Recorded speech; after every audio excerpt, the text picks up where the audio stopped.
Bienvenidos, bienvenidas compañeros, compañeras a esta primera clase del curso Introducción al Pensamiento Nacional. Mi nombre es Mara Espasande, soy historiadora, docente universitaria de institutos de formación docente y también trabajo en el campo de la formación político-sindical. En el encuentro de hoy vamos a trabajar y nos vamos a hacer 3 preguntas. La primera pregunta, ¿qué es el pensamiento nacional? La segunda pregunta, ¿cuándo nace el pensamiento nacional? ¿Qué entendemos por nación? Y la tercera pregunta, ¿podemos hablar de un pensamiento nacional en el siglo XIX argentino? ¿Cuáles son los principales referentes de esta etapa, de esta matriz de pensamiento? Esos van a ser los contenidos que vamos a trabajar en este encuentro. En el segundo encuentro y en el tercer encuentro los va a acompañar Santiago Liaudat, quien va a trabajar con ustedes el pensamiento nacional en el siglo XX. Así que sin mucho más para decirles, agradeciéndoles que estén aquí en estos momentos donde la patria nos exige formarnos, donde es fundamental poder abordar los pensamientos de tantos hombres y mujeres de etapas anteriores que realmente generaron un compromiso y un desarrollo teórico muy rico que en el día de hoy vamos a compartir. Para comenzar entonces preguntarnos justamente ¿qué es el pensamiento nacional? ¿Cuándo nace el pensamiento nacional? Hay una primera definición que podemos compartir donde muchos autores y autoras hablan del pensamiento nacional como una corriente. En general se plantea que los años 30, 1930 en la Argentina, son años claves para entender la consolidación y el desarrollo de esta tradición dentro del pensamiento argentino. Entre aquellos pensadores destacados podemos nombrar a Raúl Scalabrini Ortiz y les quiero compartir una frase de Scalabrini Ortiz que justamente en 1935 él planteaba: todo lo que nos rodea es falso e irreal. Falsa la historia que nos enseñaron, falsas las creencias económicas que nos impusieron, falsas las perspectivas mundiales que nos presentan, falsas las disyuntivas políticas que nos ofrecen y reales las libertades que los textos aseguran. En el año 35, Scalabrini Ortiz y tantos otros hombres de su generación estaban atravesados por la crisis espiritual de aquellos tiempos. Imagínense que nos encontramos en plena década infame, donde el país estaba siendo absolutamente entregado a los designios del imperialismo británico y todas y cada una de las estructuras económicas y productivas del país estaban en manos extranjeras. En esos años es donde una generación donde estaba Scalabrini, pero también se encontraban los hombres de Forja, Fuerza de Orientación Radical de la Joven Argentina, este espacio de jóvenes irigoyenistas, entre los cuales se encontraba Arturo Jaureche, Homero Mansi, que desde las ideas del radicalismo popular comienzan a denunciar el coloniaje mental en el cual se encontraba inmerso la sociedad argentina. Y esto nos lleva a preguntarnos entonces, ¿desde cuándo existían estas condiciones de coloniaje mental? Scalabrini nos decía: falsa es la historia, falsa es la economía, falsa la geopolítica. Es decir, lo que se está denunciando es un entramado de elementos culturales, ideológicos, que mantenían a la sociedad argentina en una perspectiva antinacional. Vamos a leer otra frase, la segunda frase. Fíjense la fecha, 1891. José Martí. Ya en aquella época, muchos años antes, nos decía el cubano, el patriota cubano José Martí: la historia de América de los incas hasta acá de enseñarse al dedillo, aunque no se enseñe la de los arcontes de Grecia. Nuestra Grecia es preferible a la Grecia que no es nuestra. Nos es más necesaria. ¿Y por qué les traigo esta frase? Porque aquello que en los años 30 esta corriente del pensamiento argentino identificaba como un problema, Martí, muchos años antes, y tantos otros hombres y mujeres de la llamada generación del 900 ya lo habían identificado. El problema era que no habíamos aprendido a digerir las lecturas por nosotros y nosotras mismas. En palabras de Manuel Ugarte, otro argentino contemporáneo a Martí. Cuando Martí está denunciando que no conocemos nuestra historia, lo que está justamente denunciando es profundamente la colonización cultural y pedagógica. Este proceso que va a ser tan estudiado por pensadores tales como Abelardo Ramos, les recomiendo el texto de Crisis y Resurrección de la Literatura Argentina, editado en 1954, es uno de los primeros textos donde Ramos allí comienza a estudiar cómo funciona este mecanismo de colonización pedagógica y obviamente el texto de Los Profetas del Odio y la Yapa, de Arturo Jauretche, donde ya en el año 57 se mete de fondo a trabajar esta cuestión. Esto que el pensamiento nacional conceptualiza en la segunda mitad del siglo XX, ya en el siglo XIX era advertido. Y por esto es que proponemos como hipótesis que el pensamiento nacional existe porque existe un pensamiento colonial. El pensamiento nacional nace en respuesta de los procesos de colonización pedagógica y cultural que se fueron desarrollando a lo largo de la formación de los estados nacionales en América Latina. Si miramos los dispositivos que yo les voy a compartir aquí en esta imagen, podemos observar que la formación de lo que Jauretche llamaba las patrias chicas, ¿no?, en América Latina, vamos a hablar de la Argentina, pero podemos también citar casos similares en el conjunto de los países de la región. La argentinidad, la bolivianidad, la chilenidad, ¿no? Cada una de las nacionalidades construidas a lo largo del siglo XIX se fue gestando de la mano de la disgregación del proyecto de unidad latinoamericana. Y para esto fue fundamental la construcción de la historiografía oficial, de la historia oficial liberal, que en nuestro caso, en la Argentina, se desarrolla de la mano de quien además fue presidente e instaló el modelo del coloniaje. Me refiero a Bartolomé Mitre. 1861, la batalla de Pavón, marca un antes y un después. Se instala el modelo agroexportador con fuerza. El vínculo con Gran Bretaña es un vínculo de dependencia absoluta y en forma simultánea se construye un relato vinculado a la historia liberal.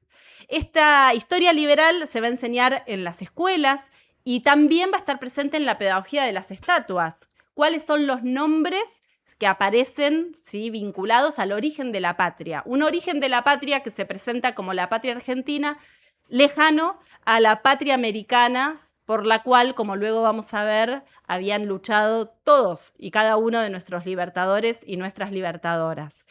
Ahora bien, esta matriz del pensamiento colonial, los autores la han denominado una matriz eurocéntrica. Fermín Chávez, otro gran estudioso de estos temas, decía, bueno, la escuela, el sistema educativo, el conjunto del sistema científico argentino se constituyó a partir de una matriz iluminista.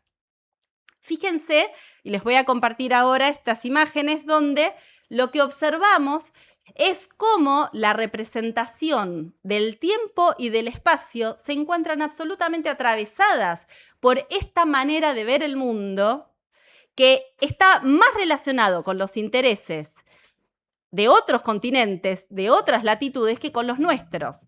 Un ejemplo muy sencillo, cuando uno dice, y acá me sale mi espíritu docente, ¿no?, ¿cómo organizamos el pasado? ¿Cuáles son las edades de la historia? Y enseguida aparece este concepto de la prehistoria, la edad antigua, la edad media, ¿no?, la edad moderna, etc. Y allí simplemente basta con solamente la pregunta, ¿qué significa o qué fue la Edad Media en América? ¿Existió feudalismo en América? ¿Qué es esto de la Edad Antigua? ¿Qué lugar tienen las culturas americanas en este relato histórico? Sin ir más lejos, si vamos al actual territorio argentino, está poblado más o menos hace 18.000 años. Entonces, ¿cómo organizamos esa lectura de ese pasado? Aquí nos encontramos con que tenemos incorporada la matriz eurocéntrica para medir el tiempo y también el espacio. La representación que tanto estudió Arturo Jauretche del planiferio sigue siendo la representación de la proyección Mercator, donde el meridiano de Greenwich, el meridiano cero, ¿sí?, el planiferio pasa por Londres. Por lo tanto, el lugar que tiene la América Latina es un lugar que parece que nos caemos del mapa. Estas formas de representar el espacio se encuentran directamente vinculadas con la concepción eurocéntrica. Por la pervivencia de esta matriz es que nace y es que hablamos del pensamiento nacional latinoamericano, en contraposición y con un carácter de resistencia. Por eso vamos a proponerles la definición que Alcira Argumedo, una gran socióloga argentina del pensamiento nacional, ha propuesto, donde ella dice, ojo, el pensamiento nacional no es solo una corriente. En los años 30 se consolida como corriente, hay una gran cantidad de autores y está muy bien que se estudie en cuanto a corriente dentro de las historias de las ideas, por ejemplo, pero no es solo una corriente. Ella nos plantea, es una matriz de pensamiento. ¿Qué significa esto?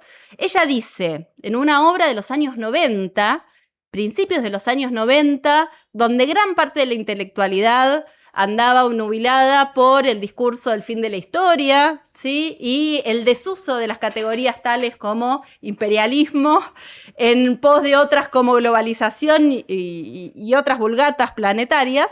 Argumedo en esa época se puso a escribir y a reflexionar sobre estos temas epistemológicos, es decir, sobre estos temas vinculados al estudio de cómo conocemos nuestra realidad, que es lo que hace justamente la epistemología.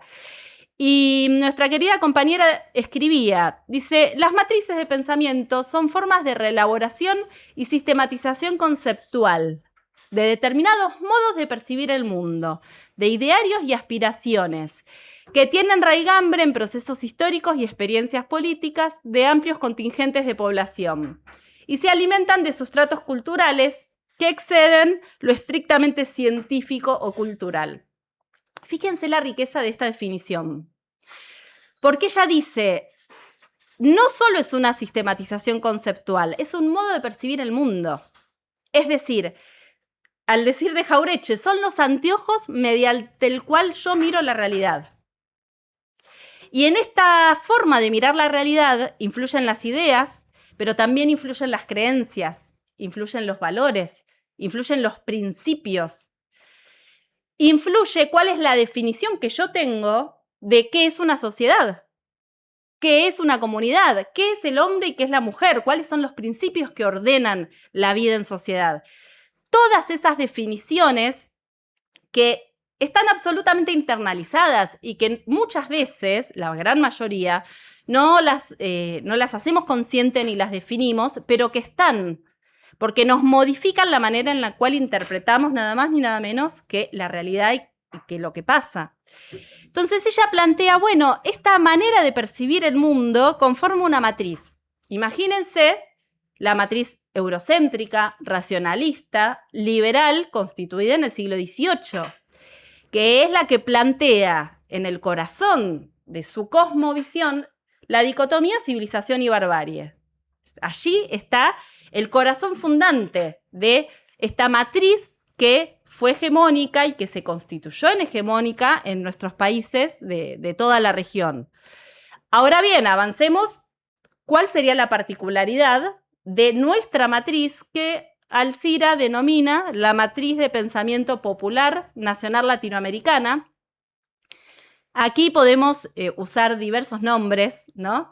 Pero vamos a adoptar esta forma en la cual ella habla de la matriz del pensamiento nacional, pero nacional en cuanto latinoamericano. Y ahora vamos a explicar por qué. Y ella dice, es un paradigma teórico alternativo con características peculiares, ¿sí? Diferentes de las corrientes del liberalismo, del nacionalismo aristocratizante y del marxismo ortodoxo. Fíjense que elige comenzar a definir a esta matriz por lo que no es. Entonces, a veces cuando hay tanta confusión teórica viene bien. Bueno, ¿qué no es? No es liberal. No es un pensamiento de un nacionalismo antipopular. Porque en la historia argentina y latinoamericana se han gestado en diferentes momentos movimientos nacionalistas, pero sin el pueblo, con una mirada vinculada a los privilegios de una minoría, una mirada conservadora. Entonces, tampoco es ese nacionalismo de patria chica. Y tampoco es el marxismo ortodoxo. Ahora bien, dentro del pensamiento nacional hay diferentes vertientes en las cuales podemos encontrar autores y características y elementos del nacionalismo, de aquel primer nacionalismo de principio del siglo XX, y también de los pensamientos de la izquierda y del marxismo. Por esto es que ella dice, y lo complementamos con otra frase, ella dice, Asier Argumedo, dice, en última instancia es una manera de entender el mundo desde la resistencia de los pueblos latinoamericanos y desde las memorias sociales de esas resistencias. Amelia Podetti, otra pensadora nacional, maestra, entre otras cosas, de Bergoglio, ¿no? Filósofa, con quien Bergoglio estudió, se formó. Papa Francisco constituye su pensamiento en gran medida gracias a los aportes de ella. Y ella, en un texto llamado La irrupción de América, va a decir: la matriz nacional es una matriz unificadora que reconoce, absorbe, sintetiza y transmuta todo lo que llega a su suelo, reduciéndolo a una unidad completa y diferenciada de los más diversos aportes culturales. Y aquí aparece otro elemento central, vinculado a la diversidad de orígenes, lo multígeno, va a decir Scalabrini Ortiz en algún momento, pero la unidad en esa diversidad, el carácter mestizo de nuestros pueblos, que fuimos nutridos por diferentes vertientes demográficas, poblacionales, culturales, no exentas de conflicto, está clarísimo, pero que luego de todo el proceso histórico, desde el inicio de la conquista de América hasta el momento de la emancipación, nos encontramos con un territorio y con un pueblo con características peculiares vinculadas a, como dice Podetti, a lo que ocurre en nuestro suelo. Y me pareció interesante tomar dos autoras, dos compañeras, que vienen de corrientes distintas. Y fíjense, Asier Argumedo, formación teórica, materialismo histórico, ¿sí? Era marxista. Podetti, pensadora católica, doctrina social de la Iglesia, una filósofa vinculada a esa tradición.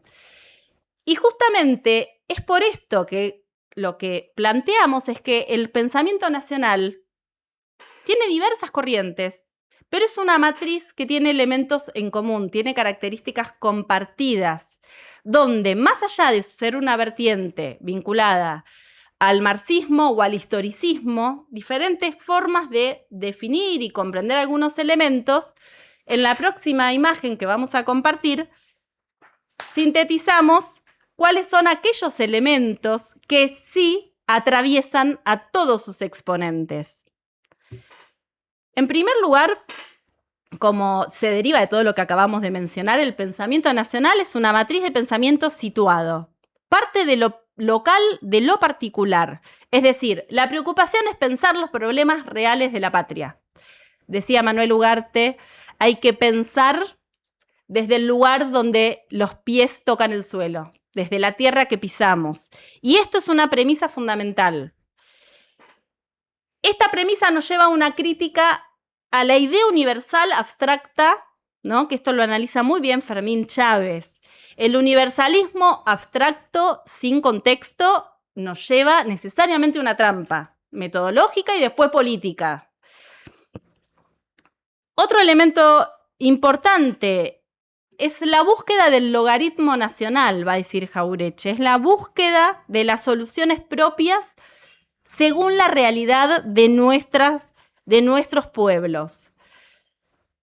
Respeta y valora la cultura popular, lejos de reconocer esa diversidad mestiza, multígena, pluricultural, lejos de pensarlo como un problema, lo reconoce como una fortaleza. En segundo lugar, es periférico, es decir, es un pensamiento que nace desde y para la periferia. En este mecanismo de lucha continua por todavía continuar buscando resolver nuestra razón de ser nacional. Amelia Podetti, en este texto que yo le citaba, dice y plantea, el mundo se constituye desde la periferia y trabaja el tema de la conquista de América. Dice, bueno, en realidad, la conquista de América, llegar a la periferia, desde la periferia, se completa el mundo. Desde la periferia se completa el todo y se entiende mejor el todo, en términos teóricos y filosóficos. Por lo tanto, la lucha por la liberación nacional es lo que nos ordena y es el corazón de esta matriz de pensamiento y de estas corrientes. Y el tercer elemento, el compromiso con la lucha política del pueblo. Los pensadores y las pensadoras nacionales no fueron solo teóricos y teóricas, escritores o escritoras, sino que fueron, ante todo, cuadros políticos.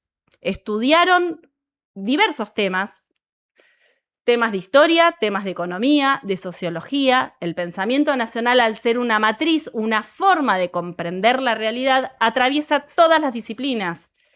A veces se suele confundir por la amplia producción que ha tenido, por ejemplo, el campo de la historia, ¿no?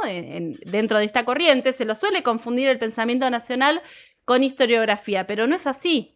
Necesitamos al pensamiento nacional y pensar los problemas de la patria desde nosotros mismos en todas y cada una de las áreas de conocimiento, desde las ciencias duras hasta los desarrollos tecnológicos, hasta las humanidades. Y este es el tercer y último elemento, el compromiso y la imbricación entre el pensar y el hacer. Se piensa para la acción y desde la acción se vuelve a la reflexión.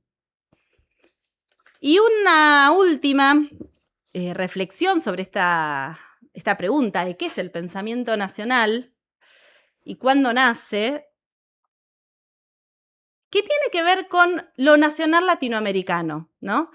Vamos a plantear aquí el interrogante que nos sirven los mapas para poder pensar estos mapas que estamos viendo.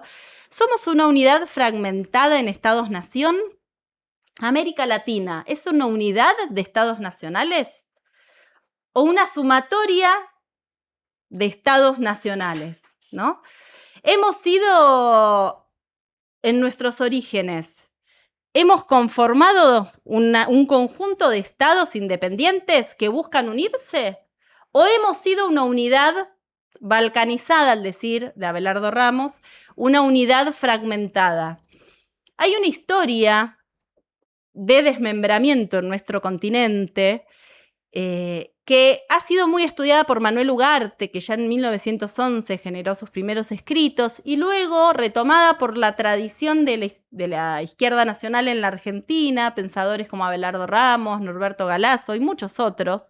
Arturo Jaureche, desde el peronismo, hizo un aporte fundamental también en esto, que lo que plantean es que el gran problema de nuestra patria es que somos una nación inconclusa o una nación que fue desmembrada.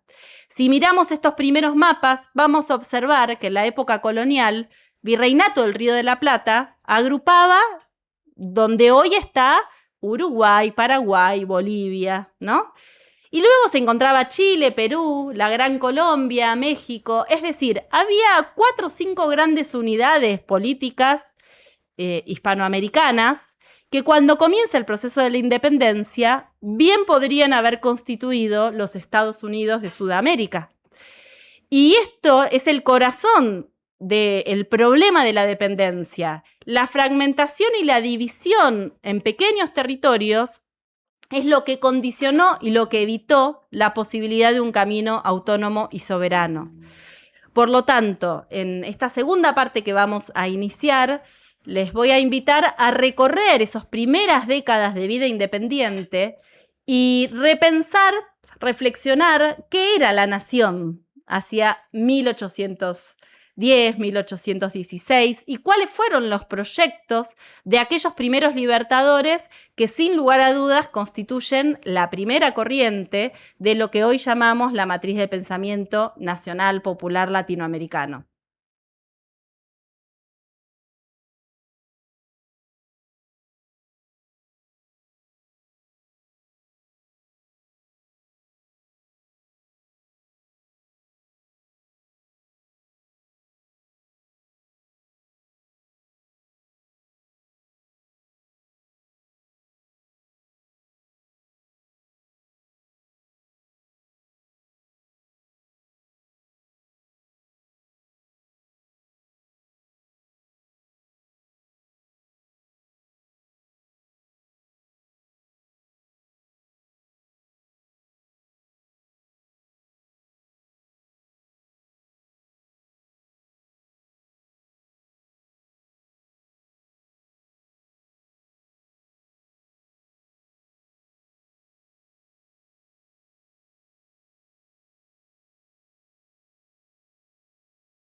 Retomando entonces lo que estábamos planteando en nuestra introducción, el siglo XIX va a encontrar a una América en plena ebullición.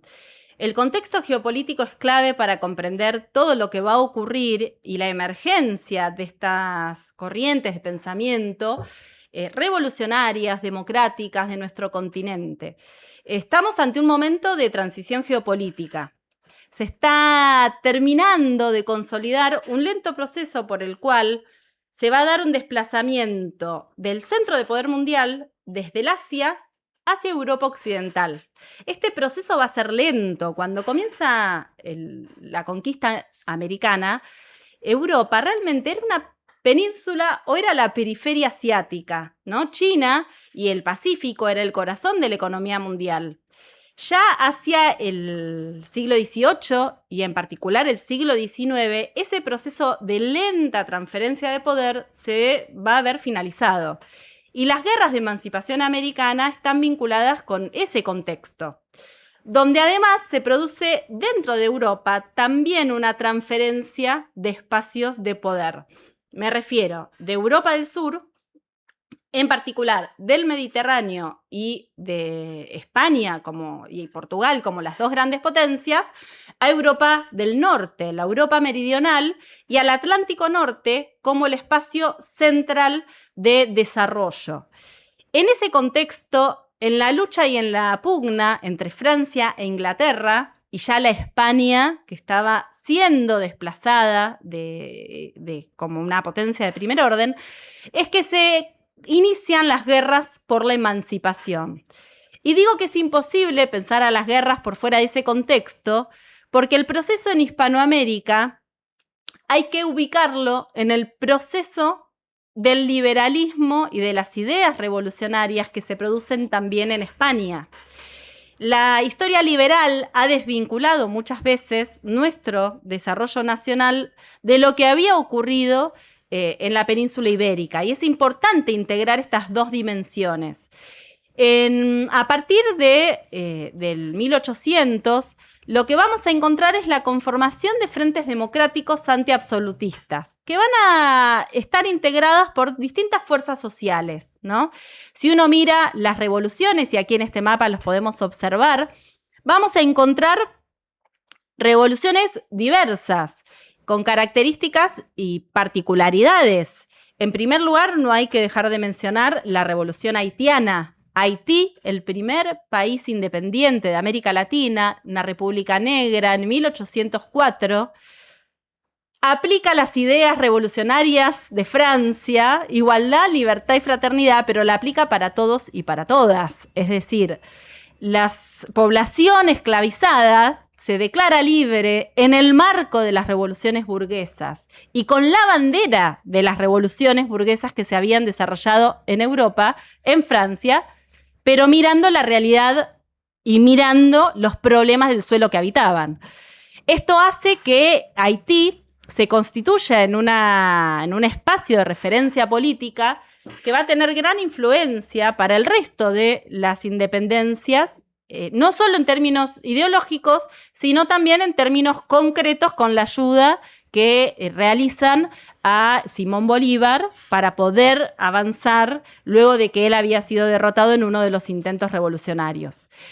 Por lo tanto, aquí tenemos las poblaciones esclavizadas afroamericanas, son uno de nuestros sujetos de este principio del siglo XIX. La población mestiza, los campesinos indígenas, la pequeña burguesía, entre los cuales había muchos abogados, intelectuales, las Fuerzas Armadas de las regiones, en particular en el Río de la Plata, relacionadas a la resistencia que se había desarrollado en nuestro territorio frente a las invasiones inglesas. Recordemos que es imposible pensar el proceso de independencia sin tener en cuenta 1806 y 1807, una fecha en la cual lo que nosotros conocemos y llamamos como nación americana se expresa en esa lucha para expulsar al invasor inglés. Dentro de este frente democrático también se encuentran las burguesías comerciales, que buscan y que están en este programa para generar un cambio político, para poder ejercer el libre comercio, pero que poco tenían que ver o poco se encontraban inmiscuidos por las ideas revolucionarias que tenían otros actores de estos frentes. Y aquí me quiero detener. Estamos hablando de frentes. Como todo frente político, eran frentes heterogéneos. Por lo tanto, en esta primera etapa de la revolución, lo que vamos a observar es que se constituyen conducciones revolucionarias que están pensando en clave de democracia, en clave de igualdad social y en clave de unidad latinoamericana. Y esto va a ser fundamental porque desde diferentes latitudes en la América, en nuestra Hispanoamérica, vamos a encontrar diversas expresiones de los proyectos de unidad. José Artigas y el proyecto de la Confederación Americana, ¿sí? Artigas desde la banda oriental, va a constituir la Liga de Unión de Pueblos Libres y con una concepción federal democrática, en 1815 va a declarar la independencia de esa parte del territorio. Aquí tenemos un primer proyecto y una primera experiencia vinculada a una concepción de unidad latinoamericana y una unidad nacional latinoamericana. En segundo lugar, el Congreso de Tucumán, 1816. Congreso de Tucumán va a recibir, de parte de Manuel Belgrano, la propuesta de la creación de una monarquía inca. Esto es un hecho poco conocido que la historia liberal ha ocultado sistemáticamente y ha quedado, dicho por Mitre, como algo extravagante, ¿no? Como no se sabe bien qué le pasó a Belgrano, que propuso en esas sesiones coronar a un inca. Pero lo cierto es que alrededor del pensamiento de Belgrano se encontraba una corriente muy amplia de diversos pensadores y políticos y militancias de la época que van a apoyar con mucha fuerza esta iniciativa.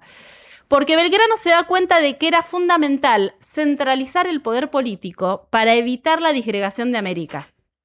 Que el gran problema iba a ser la fragmentación. Y si piensa en una monarquía atemperada, una monarquía constitucional, ¿quién mejor que la dinastía de los incas, la última dinastía reinante en Sudamérica, que para que pueda ejercer el poder de manera legítima? Había candidatos, realmente hay mucho desarrollo y hay bastante material sobre este tema que nos cuentan el apoyo que había recibido, no solo de líderes como Güemes y San Martín, que apoyan esta iniciativa, sino también de las comunidades originarias de toda la región de los Andes meridionales.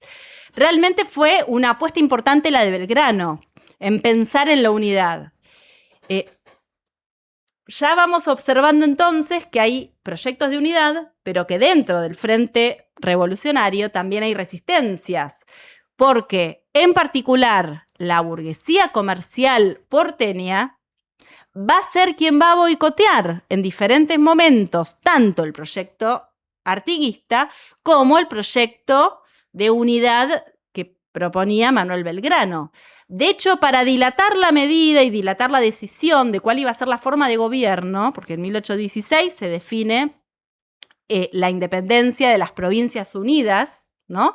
Con toda la legitimidad y con toda la continuidad vinculada al anterior virreinato del Río de la Plata, ¿no? O sea, recoge esa historia, se declara la independencia de las Provincias Unidas, pero lo que no se llega a sancionar es una constitución y definir la forma de gobierno. Porque Buenos Aires opera justamente con sus diputados para que el Congreso continuara sesionando en Buenos Aires y abandonara Tucumán. Allí, para dar un solo ejemplo, Anchorena, diputado en aquel entonces, en la correspondencia de la época se escandaliza de esta idea de Belgrano y dice, ¿cómo puede ser esta idea de que una casta de chocolates nos gobierne? ¿No? Digo, ahí hay un elemento de un racismo estructural muy fuerte, que se encuentra presente y que boicotea la posibilidad de una unión, teniendo al Cusco y teniendo al Alto Perú, que era la zona más rica en aquel momento del territorio suramericano, como capital, ¿no? Claramente era un modelo que pensaba una América del Sur unida. Un proyecto de características similares es el que va a pensar o a proponer Simón Bolívar. No hablaba de una monarquía, pero sí de una república vitalicia, ¿no? Es decir, una fuerte centralización también del poder y que iba a ir acompañado por un proyecto muy ambicioso de unidad de lo que él llamaba los Estados Unidos de Sudamérica. Él convoca a un congreso que se va a realizar en Panamá en 1826, justamente 200 años, para el cual invita a todos los estados hispanoamericanos a que envíen sus representantes con este objetivo. ¿Por qué para él era fundamental lograr una unidad continental de México hacia las Provincias Unidas, hasta el sur, con capital en Panamá? Porque entendía que era necesario evitar el avance de los Estados Unidos y también de Inglaterra hacia las antiguas colonias hispanoamericanas. Había una conciencia que la unidad permitiría la defensa. Conciencia que también tenía San Martín, que no quiero dejar de mencionarlo. El plan continental, el proyecto continental sanmartiniano, que se va a gestar desde su llegada a Buenos Aires en 1812, con la instauración del segundo triunvirato de la Asamblea del año 13, combatiendo y desplazando al primer triunvirato que había cooptado la revolución y que había puesto a la burguesía comercial allí, en el gobierno. San Martín, con el apoyo de todo el antiguo núcleo que había respondido a Mariano Moreno, va a gestar este proyecto continental, con un contenido profundamente igualitario desde lo social, y desde Cuyo va a planificar y va a construir el ejército de los Andes, que es un ejército americano, que no es un ejército argentino, que no tiene la bandera como tal de lo que hoy es la Argentina, sino que justamente está pensado como el pueblo americano en armas. Por eso va a Chile y por eso va a Perú, porque la patria en este momento era América. La patria era América. Así lo muestra San Martín, así lo muestra Bolívar, y el acercamiento que entre los dos existió en 1822, donde en esta historia del pensamiento nacional latinoamericano se produce el primer acuerdo de unión perpetua, así se llamó, suscripto por un enviado por parte de San Martín y otro por parte de Bolívar, que unía a la Gran Colombia, es decir, lo que hoy es Panamá, Ecuador, Colombia, Venezuela, al Perú. Y con perspectiva, porque San Martín rápidamente había enviado, ¿no? Había enviado delegados a las Provincias Unidas, a Buenos Aires y a Chile, para que se sumaran. Unión perpetua. En ese tratado, que es un gran antecedente de la unidad y de lo que implica pensarnos como nación latinoamericana, hay un artículo que me parece de un carácter humanista muy hermoso, porque dice que los colombianos sean considerados peruanos en Perú y los peruanos colombianos en Colombia, ¿no? El concepto de la ciudadanía suramericana aparece allí, 1822, está presente. Ahora bien, esta primera etapa de este pensamiento es un pensamiento político muy rico, que yo aquí estoy compartiendo algunos elementos y generando o tratando de generar curiosidad para que puedan profundizar y que puedan ir a buscar lecturas. Es un pensamiento que uno dice, bueno, ¿cuáles son las fuentes? ¿No? Bolívar, Belgrano, Mariano Moreno, Monteagudo, un hombre que hay que estudiar, que estuvo con San Martín y luego también con Bolívar. ¿Cuáles son las fuentes? ¿Eran liberales? ¿Eran contractualistas? ¿Habían leído los contractualistas? Obviamente que sí habían leído la bibliografía de esa época y a los ilustrados europeos, fundamentalmente el contrato social de Rousseau y todas las lecturas ilustradas, pero también estaban fuertemente formados en el pensamiento jesuita hispánico, en el pensamiento del siglo XVI en particular de los jesuitas, donde ya hay una teoría política que fundamenta y que permite pensar en el concepto de la soberanía de los pueblos. Pero también fueron hombres y mujeres que interpretaron la realidad, por ser un pensamiento situado, lo que estaba ocurriendo. Entonces se dejaron interpelar por la situación de la población esclavizada, por la situación de los campesinos indígenas, de las comunidades originarias y las luchas de cada uno de esos pueblos.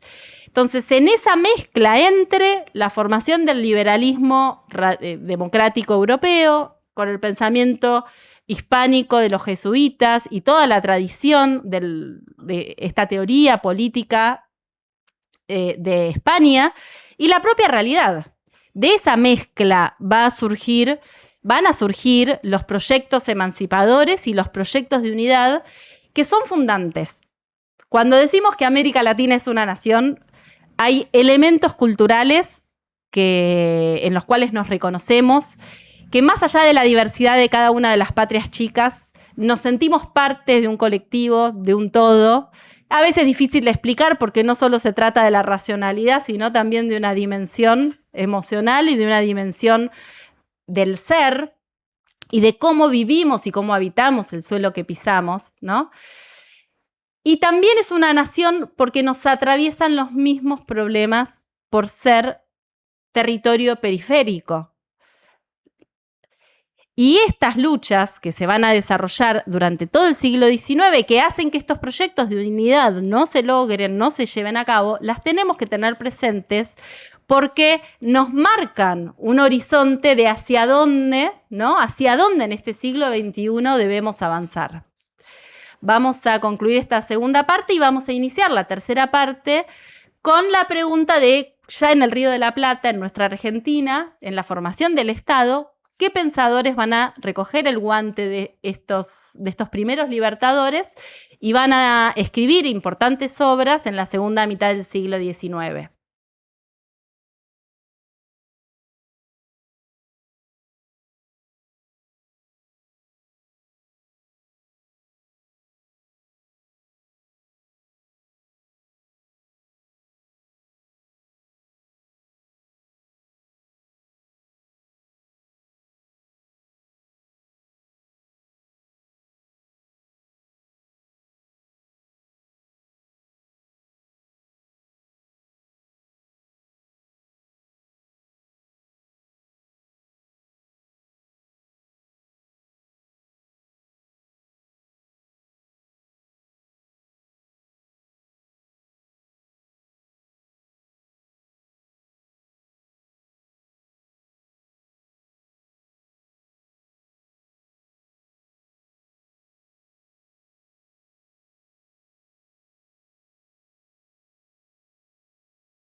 Cuando concluye entonces el periodo de emancipación, inicia otra etapa para nuestra América, que es la etapa de las guerras civiles, donde justamente la característica va a ser el desmembramiento que observábamos hace unos minutos en aquellos 3 mapas, ¿no?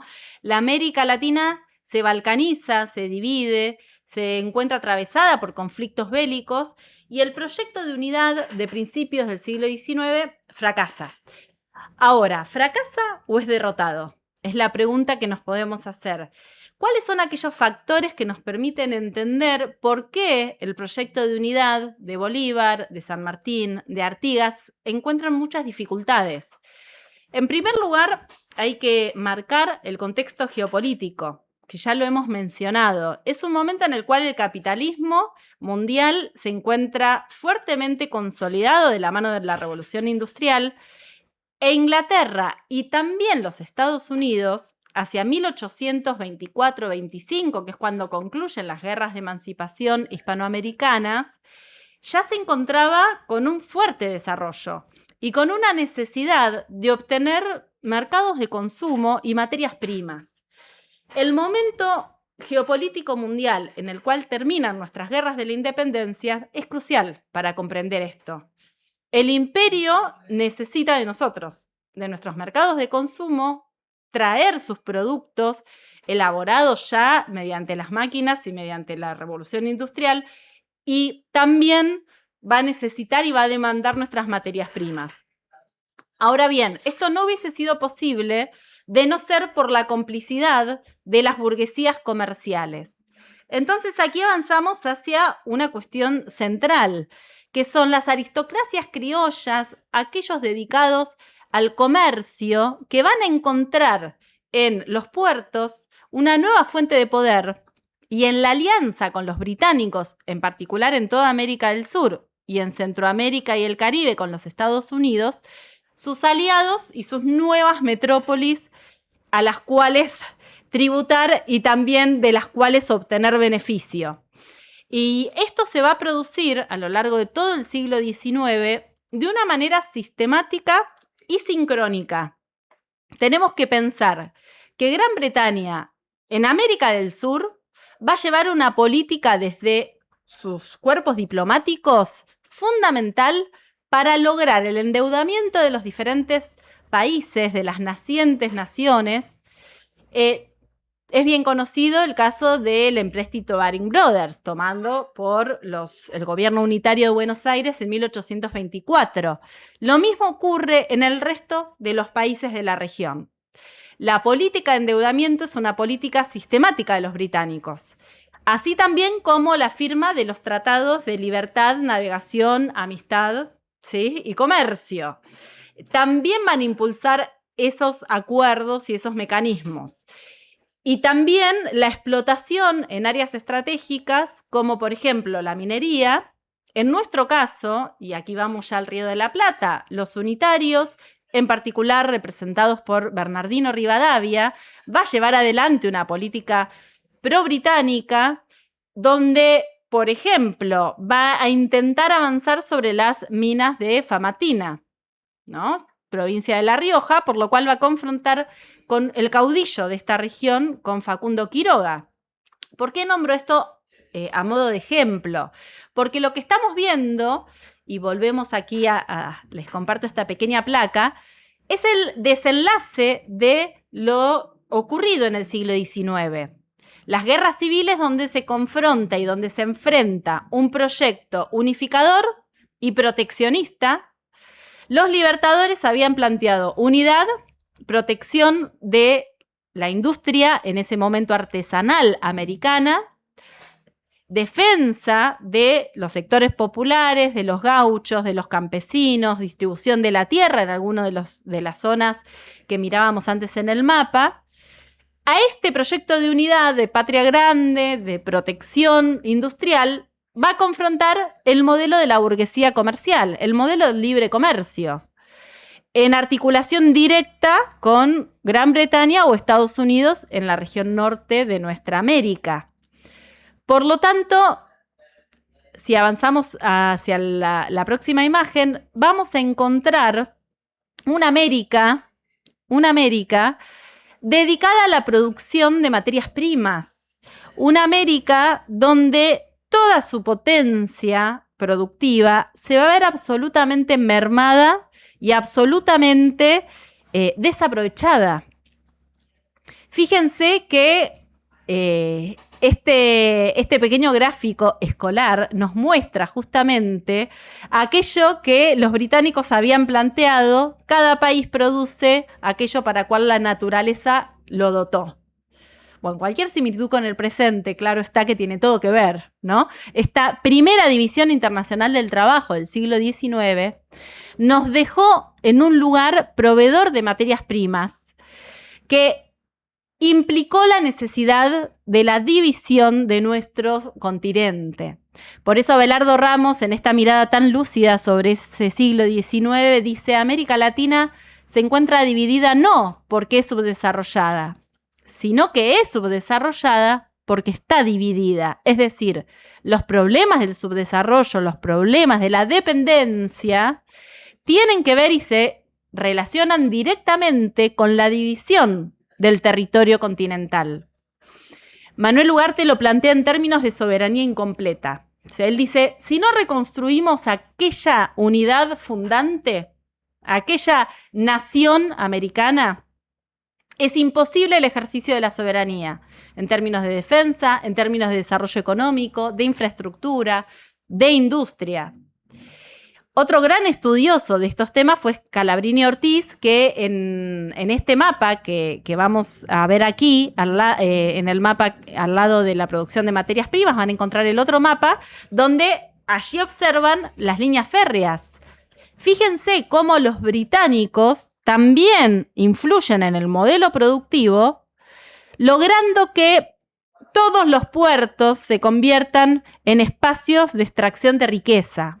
El caso del Río de la Plata, como estudió el mismo Scalabrini Ortiz, un gran abanico que todo iba al puerto, como una tela de araña que atrapaba a nuestro sistema y que todas las riquezas iban por el puerto, pero en el resto de los países, fíjense que ocurre lo mismo. Son pequeñas líneas férreas de la zona de producción agrícola o minera a la costa. Y esto se repite. Excepción México, que podríamos armar otro curso para otra oportunidad, lo vamos a dejar, que es interesante para pensar. Dicho esto, entonces, durante el siglo XIX, en el Río de la Plata, se va a generar las guerras, se van a desarrollar las guerras civiles, donde esto que estamos viendo en términos conceptuales, si uno mira América 1824, América, ¿no?, del 1900, encuentra esa división y ese éxito del modelo del coloniaje británico y del modelo agroexportador. Ahora bien, en el camino, en ese siglo XIX, se producen una serie de acontecimientos y de desarrollos en los cuales muchos hombres y mujeres van a producir un pensamiento situado desde la periferia, industrialista, un pensamiento nacional latinoamericano rioplatense, y a partir de esta segunda mitad del siglo XIX sí ya hablamos de pensamiento federal argentino, porque la Argentina se va consolidando en el marco de aquella fragmentación que mencionamos, pero se va consolidando un pensamiento de una raíz fuertemente original. Y esto es lo que me gustaría compartir con ustedes, algunos de estos exponentes. Por nombrar en forma arbitraria, voy a tener que elegir uno. Manuel Dorrego, vamos a comenzar por Manuel Dorrego. Desde 1820, el territorio argentino había atravesado un proceso de crisis por el cual cada provincia había reasumido la soberanía. Y los espacios federales de cada uno de estos territorios, ¿no?, van a llevar adelante, a partir del gobierno de los caudillos, ¿sí?, diferentes proyectos. Quiero destacar a Manuel Dorrego porque él había sido un patriota que había luchado en las guerras de la independencia, ¿sí? Había estudiado Derecho en Chile. De hecho, su primer participación en las guerras por la independencia va a ser en Chile, justamente. Luego va a formar parte del ejército, de las fuerzas regulares del Río de la Plata, y va a entrar en confrontación con Pueyrredón, en el momento en el cual Pueyrredón y la burguesía comercial porteña va a enfrentar a Artigas y en realidad va a habilitar o va a generar las condiciones para que los portugueses invadan, tomen la banda oriental y Artigas sea derrotado. En esa oportunidad, Dorrego lo va a denunciar y va a ser destinado al destierro. Allí viaja a los Estados Unidos, conoce el pensamiento federal norteamericano y cuando retorna a nuestro territorio va a consolidar la fuerza federal en la provincia de Buenos Aires.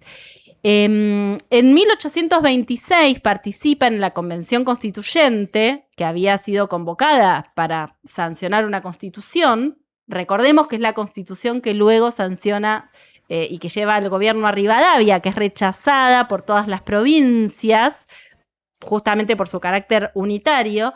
Pero en esa oportunidad, Dorrego realiza discursos en los cuales va a defender un sistema democrático, federal, va a defender el voto no calificado.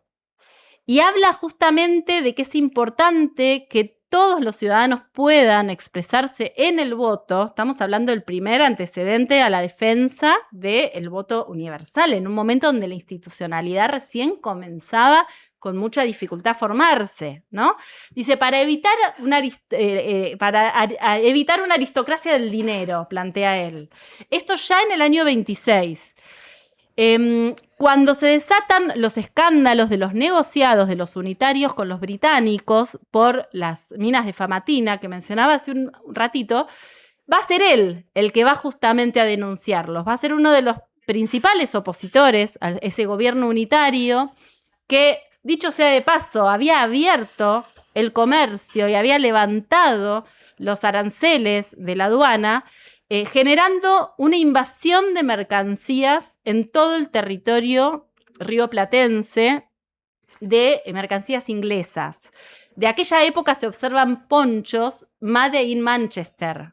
Y esto existe, son objetos que están, lo que nos muestra cómo esa invasión de productos ingleses habían puesto en crisis al conjunto de las provincias argentinas, haciendo que gran parte de la industria artesanal que había funcionado entrara absolutamente en descomposición y dejando sin trabajo a cientos de miles de familias y de artesanos que luego van a tomar la vía de la lucha armada en las montoneras gauchas para combatir esta política del libre comercio. Esto es un elemento fundamental que Dorrego observa y que va a denunciar en diversos periódicos y en medios públicos, contribuyendo a la crisis del gobierno de Rivadavia, que finalmente debe dejar el territorio nacional. Dorrego es elegido gobernador con el apoyo de los sectores populares bonaerenses y también de los estancieros, con una mirada puesta en las provincias y en el avance de las negociaciones para la firma de pactos federales con las provincias, pero muy rápidamente, en apenas un año, los unitarios van a coordinar y van a organizar el golpe infame de 1828, donde Lavalle fusila al gobernador legítimo, instigado por los principales burgueses y los principales comerciantes del puerto, que con toda claridad observan que lo que está en juego es la definición del modelo productivo, del modelo de desarrollo y de sus negocios. Realmente Dorrego es un federal poco conocido, poco estudiado, que tiene algunas piezas para leer, para analizar, que son de gran importancia. Dentro de esta saga, obviamente, el segundo referente que me gustaría mencionar es Juan Manuel de Rosas, este caudillo federal bonaerense que también, asumiendo las banderas del federalismo, lleva adelante dos cuestiones que son claves. La primera, la firma del Pacto Federal, 1831. La segunda, la Ley de Aduanas, 1835.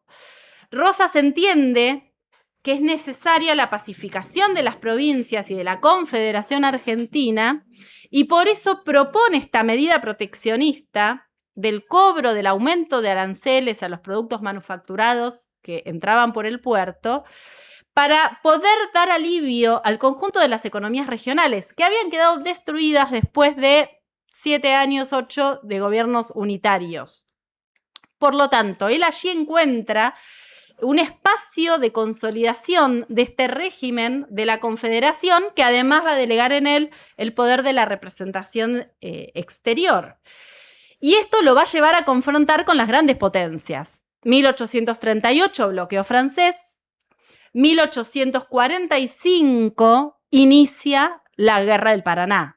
Porque en realidad lo que nosotros conocemos como la Vuelta de Obligado es un capítulo heroico de resistencia del gobierno de Buenos Aires y de los gauchos federales en la Vuelta de Obligado en San Pedro, pero es un capítulo de un conflicto que duró casi 5 años, donde la Confederación Argentina logró imponer sus condiciones, ¿sí? Y no las condiciones que pedían la armada anglo-francesa, que habían invadido el territorio.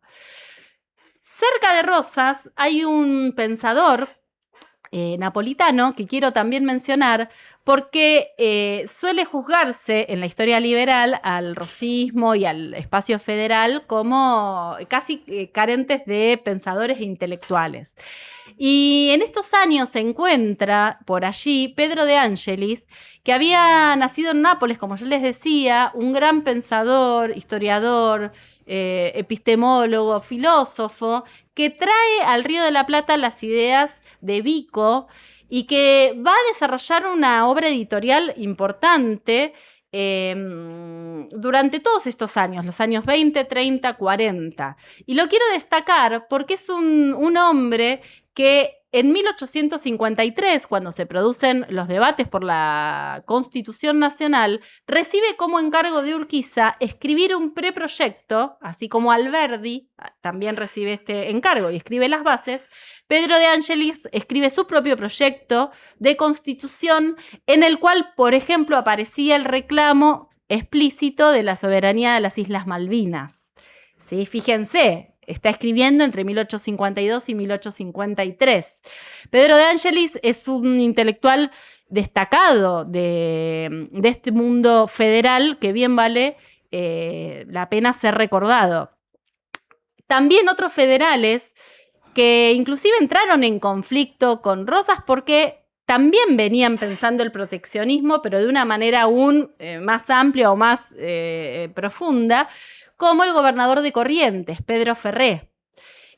Alrededor de Pedro Ferré hay toda una escuela y hay un desarrollo vinculado a justamente a esta política proteccionista que era solicitada y pedida durante el siglo XIX. Como vemos, hay un conjunto de pensadores que alrededor del federalismo van no solo escribiendo, sino también peleando, discutiendo. Y esto es importante también marcarlo, porque el federalismo no va a ser homogéneo. Dentro del federalismo, como sabemos, existen conflictos entre el federalismo bonaerense y el federalismo de las provincias. Allí había un elemento de tensión y de discusión política que era la pregunta de cuándo era pertinente sancionar la Constitución Nacional. ¿Por qué? Las provincias lo pedían porque sancionar la Constitución implicaba distribuir las rentas de la aduana, el gran eje de discusión. En aquel momento Rosas explicaba que no era el contexto, no estaban dadas las condiciones para avanzar hacia un proceso de organización, ¿no? Este es un debate que se produce continuamente y que va a llevar a una ruptura dentro del Frente Federal, por el cual en la batalla de Caseros vamos a encontrar a los federales del litoral, de las provincias, del interior, junto a los unitarios y los antiguos enemigos acérrimos de Rosas. En ese contexto y en ese frente es que alrededor de Urquiza comienzan a surgir, una vez ya desplazado Rosas y que Urquiza asume la presidencia de la Confederación después de dictar la Constitución de 1853, aparece toda una generación y un grupo de federales que tienen obras por demás interesantes, porque comienzan a enfrentarse ahora sí, a la nueva clase social que desde Buenos Aires, ¿no?, después de Caseros, había ya consolidado el dominio de lo que Alberdi iba a llamar la ciudad metrópolis, es decir, Buenos Aires en conflicto con el resto del país y con el resto del territorio. A partir de allí podemos identificar, y quiero nombrar a tres, a Carlos Guido Hispano, por un lado, a Olegario Andrade y a José Hernández, ¿no? Son tres figuras, escritores, pensadores, pero también militantes políticos, que están y que forman parte de aquella fuerza federal que rodea a Urquiza y después también a López Jordán, y que van a utilizar sus plumas en denuncia del proyecto que comienza a liderar Bartolomé Mitre.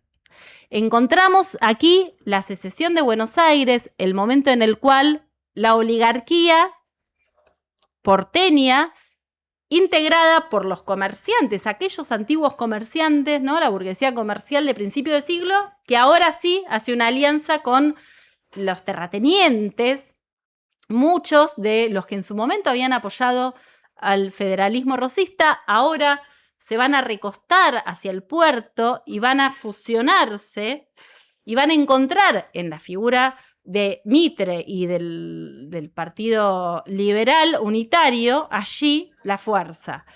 Y a partir del momento en el cual Buenos Aires se separa de la Confederación, empiezan el último capítulo de las guerras civiles, ¿no?, en nuestro territorio, en el cual, como yo les decía, Guido Hispano, Olegario Andrade, José Hernández van a acusar y van a denunciar lo que pasaba, no solo en términos del accionar de Buenos Aires contra las provincias, del accionar de Buenos Aires contra las montoneras gauchas del interior, sino también en contra del pueblo paraguayo.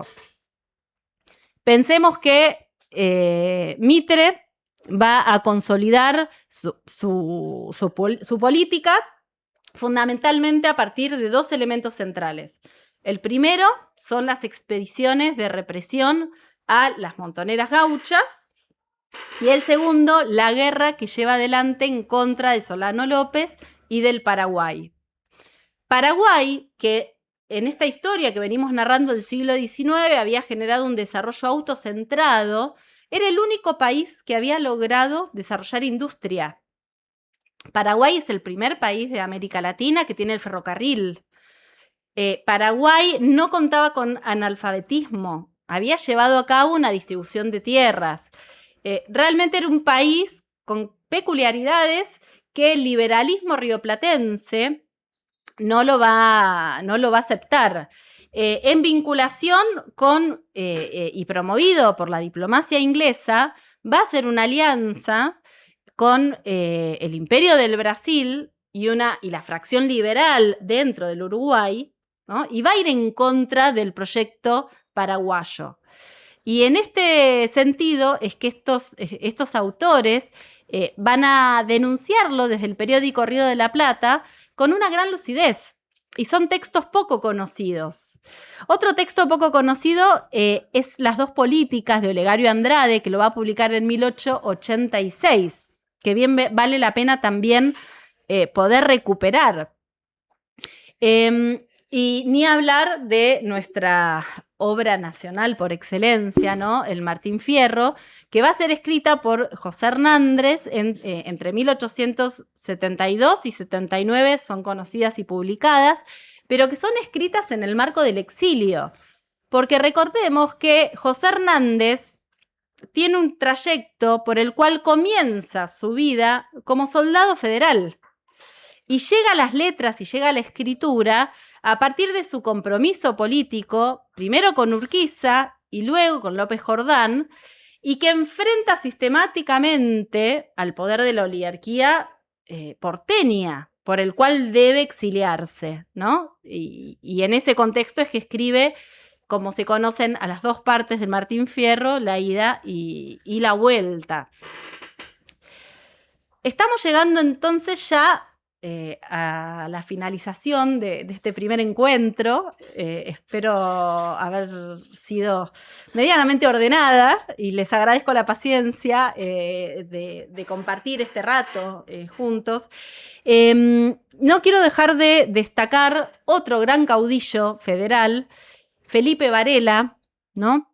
Que lo destaco a él como heredero también de las luchas de Chacho Peñalosa, porque Felipe Varela va a escribir una serie de proclamas, destaco en particular la de 1868, Proclamas por la Unidad Americana, en el cual desde Catamarca se levanta en armas en contra de Mitre a favor del pueblo paraguayo, haciendo un llamado explícito a la conformación de la unidad.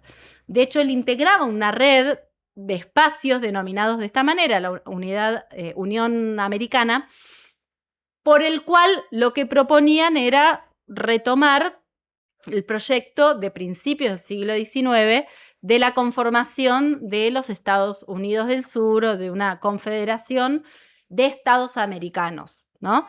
Felipe Varela es un caudillo muy importante, poco conocido, y que bien vale la pena volver a revisar y a visitar porque termina en el destierro, ¿no? Chacho Peñalosa va a ser ferozmente asesinado, su cuerpo descuartizado y sus diferentes partes enviadas, ¿no?, a diferentes zonas del territorio como una manera de disciplinar a la chusma. Pero realmente Felipe Varela en el destierro también sufre y tiene un final muy trágico, como tantos otros hombres que lucharon por nuestro país federal. Finalmente, el proyecto mitrista se va a encontrar con la oposición de la conformación de un espacio amplio liderado por Julio Argentino Roca, que va a confrontar con Mitre en diferentes oportunidades. En particular, quiero destacar hacia 1880, el último capítulo de las guerras civiles argentinas, en los cuales Mitre, por las armas, intenta resistir la federalización de Buenos Aires y, por ende, la distribución de las rentas de la aduana, que finalmente termina ocurriendo. La generación del PAN, del Partido Autonomista Nacional, es un tema que amerita un debate historiográfico en sí mismo, pero quería recomendarles algunas lecturas, como el texto de Soule, por ejemplo, o de Hugo Biagini, donde revisitan la llamada generación del 80 y van a cuestionar esta mirada simplista o esta mirada más generalizada que plantea que fue una generación que adhirió sin más al modelo agroexportador y que consolidó las bases de la Argentina semicolonial. Abelardo Ramos, Terzaga, Norberto Galazo continúan con esta perspectiva y lo que plantean es que dentro del autonomismo existió toda una línea de desarrollo industrial. Personajes como Carlos Pellegrini, quien en 1876 confrontó a Norberto de la Riestra, ministro de Hacienda, en el Parlamento, con argumentos defensores de la industria nacional, diciendo que la Argentina no debía ser una granja, proponiendo la protección de la industria y un desarrollo de la infraestructura de los ferrocarriles en manos del Estado. Realmente hay allí un germen de un proyecto de industrialización y de capitalismo nacional, que es acompañado, por ejemplo, desde otra perspectiva, por Osvaldo Mañasco, quien presenta una propuesta de una escuela para el trabajo. Una escuela alejada de la mirada enciclopedista, sino donde la producción y el trabajo fueran de la mano. Esto también ocurre en esa época. o aparecen elementos tan importantes como el informe de Vialet Macé, que realiza esta persona por encargo de Joaquín B. González, porque están pensando en la creación de un código del trabajo. Es decir, la etapa que va entre 1880 y 1904 es una etapa compleja donde se termina de consolidar el Estado-Nación argentino, pero donde, siguiendo la hipótesis de estos autores que les nombré, lo que encontramos es un proceso por el cual el autonomismo recoge las viejas banderas de los federales. Uno puede encontrar en las filas del autonomismo muchos de los antiguos federales, que luego van a continuar y que van a desembocar en el movimiento radical, ¿no? Allí hay una línea de continuidad que es complejo para poder identificar porque se encuentra atravesado por el proceso que ha sido denominado como la mitrificación del PAN. Es decir, en cierto momento el PAN termina recostado sobre la oligarquía argentina y sobre los intereses británicos y sí termina consolidando las estructuras del coloniaje. Pero antes de eso existió una generación y una gran cantidad de personalidades, como nombramos recién, en particular Pellegrini, Osvaldo Mañasco y otros, que estaban analizando y proyectando un país industrial. El gran problema, la ausencia de una clase social que se hiciera cargo de ese desarrollo nacional. Sin una burguesía industrial nacional, la oligarquía argentina, consolidada y fuerte, es quien sí toma los destinos de la patria y consolida el proyecto representado por Quintana como presidente y por tantos otros, que hasta la emergencia del radicalismo va a ser hegemónica. Con esto entonces, y compartiéndoles algunas preguntas, vamos a concluir este encuentro, donde hemos visto muchos contenidos, pero que nos abren una serie de interrogantes para nuestro siglo XXI. Vamos al pasado porque lo que nos interesa es el presente, ¿no? Y vamos a la historia porque creemos que allí encontramos pistas. Y una pregunta para hacernos hoy, ¿qué significa hoy pensar desde la periferia, ¿no? ¿Qué dispositivos del coloniaje mental se han modificado en este siglo XXI y cuáles siguen presentes como aquellos que estudiaban Jauretche o Abelardo Ramos en el siglo XX? ¿Qué lugar ocupa en la agenda política la defensa de la cultura nacional popular? La dimensión cultural es clave en la conformación identitaria, en la reafirmación de la autoestima de nuestros pueblos. ¿Qué lugar ocupa esto, no? Y por último, ¿qué enseñanzas políticas nos enseñan aquellas generaciones de principios del siglo XIX que buscaron la unidad continental y aquellas generaciones de la segunda mitad del siglo XIX que construyeron un Estado federal, ¿no? ¿Cuáles son las enseñanzas que hoy en el siglo XXI, en un contexto geopolítico particular, fuertemente amenazante, nos pueden dar? Porque sin lugar a dudas, la tarea de la emancipación nacional sigue estando pendiente. Y por eso es que hoy más que nunca es fundamental fortalecer nuestro pensamiento nacional. Muchas gracias, compañeros y compañeras.